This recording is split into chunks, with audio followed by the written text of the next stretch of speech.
Happy Sunday বন্ধুরা। আর কার কার আমার মতো সানডে হলে চিকেন খেতে ইচ্ছা করে বলো তো? কেননা সপ্তাহে এই একটা দিনই তো আমরা একটু আলসেমি করে শান্তি করে দুপুরবেলা বসে বসে ভাত খাই বলো। আর জানো তো আজকে আমি বানিয়েছিলাম চিকেন মশলা।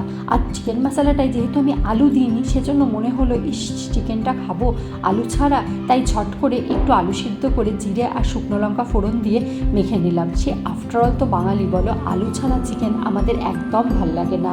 তাহলে চলো এবার তোমাদেরও বলে দিই আমি কিভাবে বানিয়েছিলাম চিকেন মশলাটা।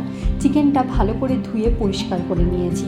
জিরে, ধনে, মৌরি, গোটা গরম মশলা, গোটা গোলমরিচ, কাজু শুকনো খোলায় নেড়ে গুঁড়ো করে নিয়েছি।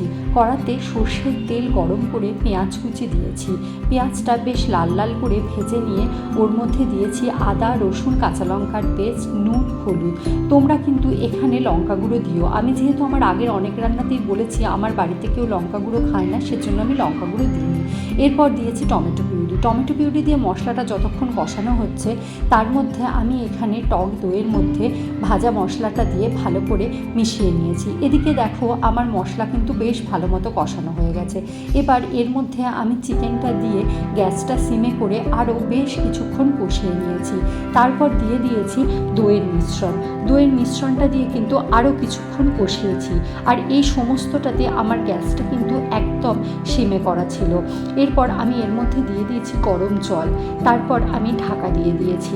কিছুক্ষণ পর ঢাকনা খুলে যখন দেখেছি চিকেনটা বেশ ভালো মতো সিদ্ধ হয়ে গেছে, তখন ঘি দিয়ে আমি নামিয়ে নিয়েছি। তোমরা যে যেরকম গ্রেভি পছন্দ করো সেই অনুযায়ী কিন্তু চিকেনটা নামিয়ে নিও। তোমরাও এটা বাড়িতে বানিয়ে